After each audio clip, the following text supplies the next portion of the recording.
Our next speaker for this evening is Ali Marvasti, who has been a member with Positively Speaking for about 1 year. I asked him what he does, because I didn't know. He's a civil engineer. In regard to the question that Bob posed, he said, yes, I do procrastinate. If it is not last minute, it wouldn't be exciting. Just want to add some excitement and stress while filling out the tax forms.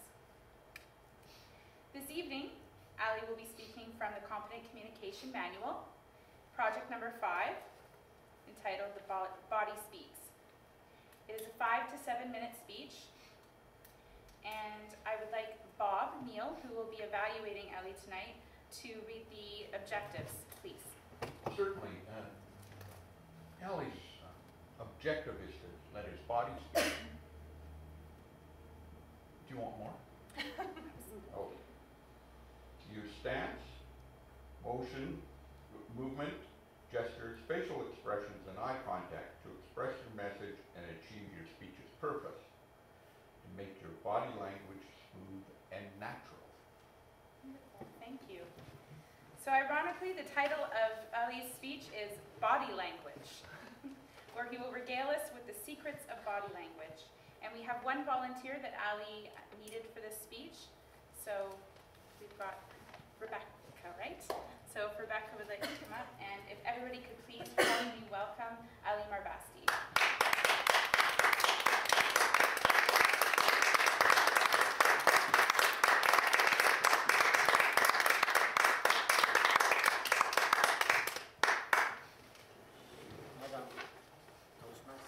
Fellow Toastmasters and welcome guests.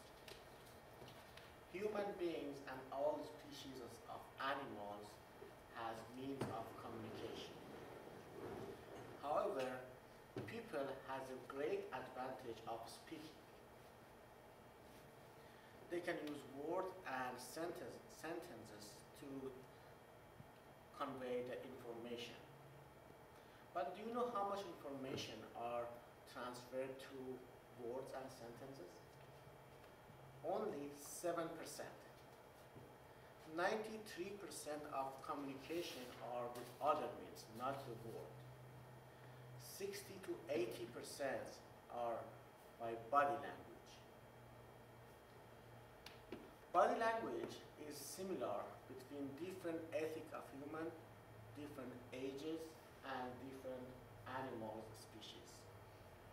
For example, a puffer fish, when feel a danger, puff himself to look bigger and look not an easy food. A cat, when he is scared, arc his back to look bigger, to look more dangerous. And my dad, when he's lecturing me, he stand like that, look bigger and more important. You will see that setup when you enter any enterprises. Any room like that, you will see the press has a chair, but the council has a bigger chair, slightly higher, and the mayor has the biggest chair because he is the most important person here. And I would like to ask my assistant, Rebecca, if she can come to the stage, please.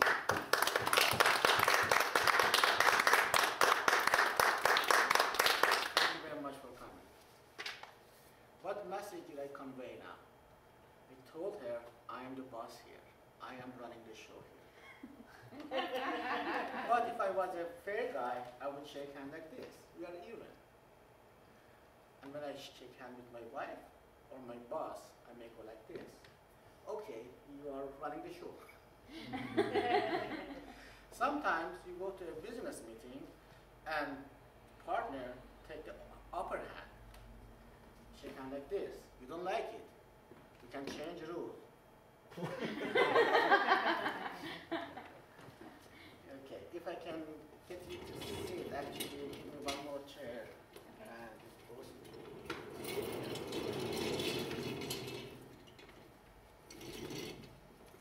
just see the difference between the same word but different presentation.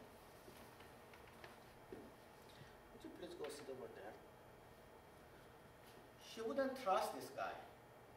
He's hiding his hand, doesn't look at her, and she doesn't know what she's talking about. Or she has some sneaky thinking. Or I would say, would you please go sit over there? This guy asking politely, open hand, eye contact.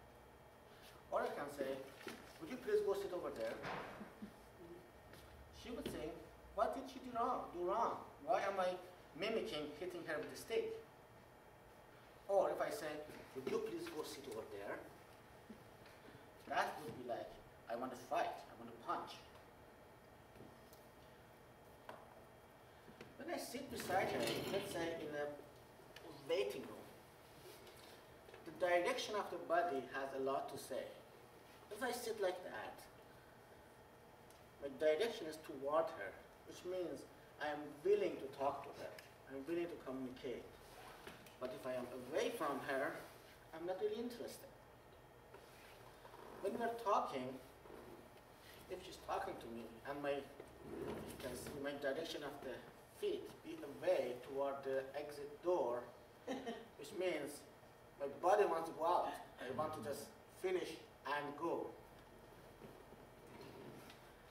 Sometimes she may sit defensively, which would be hand cross and foot cross. She doesn't want to be open with me. If I'm in this situation, I want to talk to her more openly, I should change the game. And I would hand over something to her, and then it changed again. By changing and breaking her gesture, her thinking would change automatically. Do you remember Bill Clinton when he was talking about his affair with Monica Lewinsky? He was doing like that. I did not have sex with that woman. She was talking this way, hand showing somewhere else. His body didn't agree with his word. They were two different directions. And he was saying, I did not, but he was nodding, yes, I did. And no is something that we learn since we are a baby. When you are feeding a baby and he or she doesn't want to eat, he would do that. And if I tell her, you are the best assistant I ever had, she probably wouldn't believe it. Let's say she is my mom and I'm a bad kid and I did something wrong, or she thinks I did something wrong. So she would ask me, what did you do? nothing. I'm hiding my hand, I'm hiding something, I'm looking away from her. And if she asks me, Did you break the glass? no, I say no, but my hands want to say something else. It doesn't want the word no come out.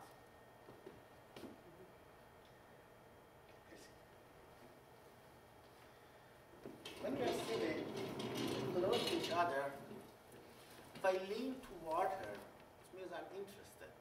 I'm willing to hear more. I'm willing to absorb more information. But if she is a salesperson, and I'm sitting like that, and like this, I'm not really interested. She didn't attract me. I'm not willing to buy. If I listen to her like this, I'm thinking and I am interested. If I do that, I'm thinking still, but I'm negative. If I do that, I'm just waiting for her to finish. I'm bored. When you talk to somebody, where we look is important. We always usually look at the eyes. But if you make a look at the eye and the mouth and the eye, if you make this triangle, we are conveying that we are friendly. We are understanding each other. But if I reverse the triangle, eye and forehead, I'm trying to tell the person in front of me, I am a boss. I know better than you do. And after a while, he or she starts feeling nervous about it. If you start talking to somebody and he starts sucking something like a pen or thumb or glasses or his eyeglasses, he or she is mimicking when she has a stutter, which was baby, and trying to calm him or herself down. And when I'm going to somebody's office, let's say that's her office, and I'm sitting there, if I occupy her desk, she will feel I'm a threat to her because I'm occupying more of her property. Or if I go to her office and I sit like that, and do that, I'm just showing her that I have ownership over the desk. It's not pleasant to do. When you're talking to someone, you can be friendly. If you start mimicking her or his gestures, we both will think that you are in the same understanding. Sometimes it is positive, sometimes negative. For example, if you come to my office, you sit like that, trying to tell her, you wish one day to be as smart as I am. And if she does the same to me, I will think, oh, it's not going to work. And very soon, thank you very much, Rebecca. Madam Toastmaster.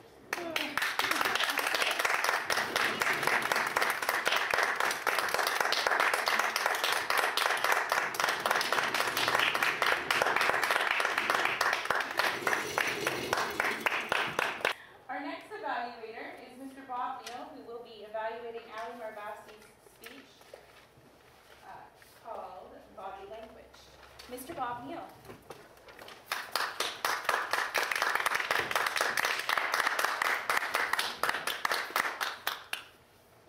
Thank you, Madam Toastmaster, fellow Toastmasters, welcome guests, Mr. Ali Marvasti.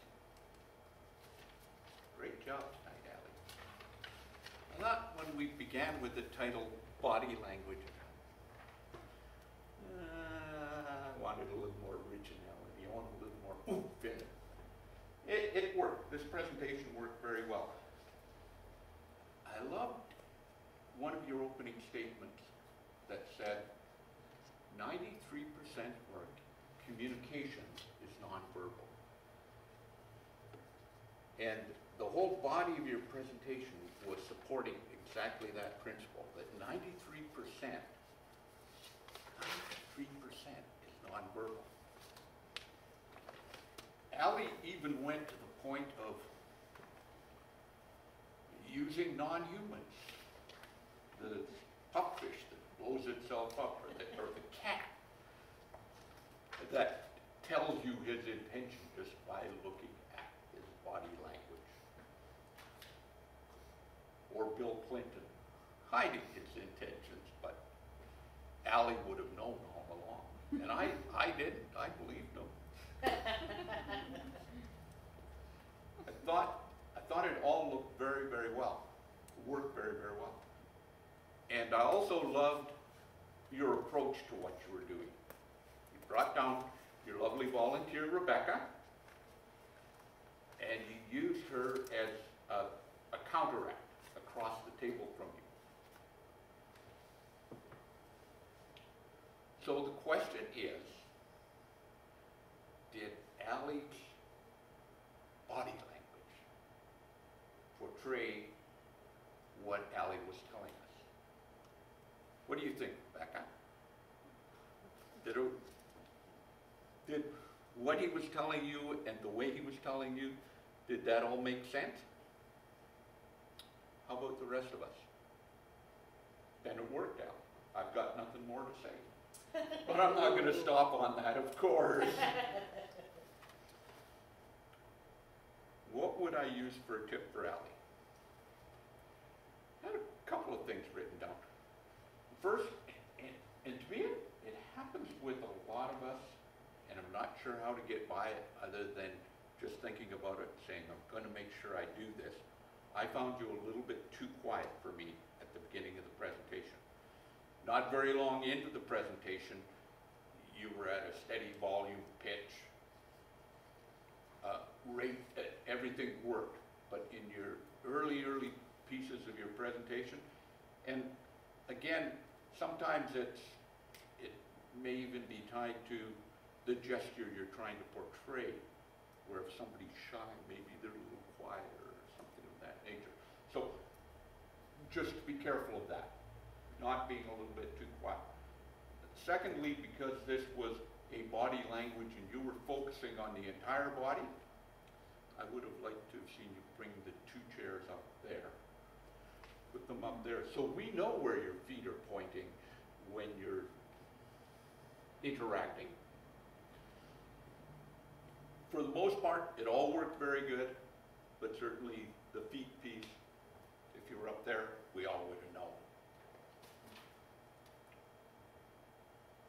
Good presentation, solid presentation, lots of information. I was amazed with how much information you packed into that. And I thought it worked very well. And I think it's a great reminder for all of us that the small things that you do, not necessarily what you say, but the small things that you do may very well make the difference in how people perceive you. And I thought it worked very well. Thank you.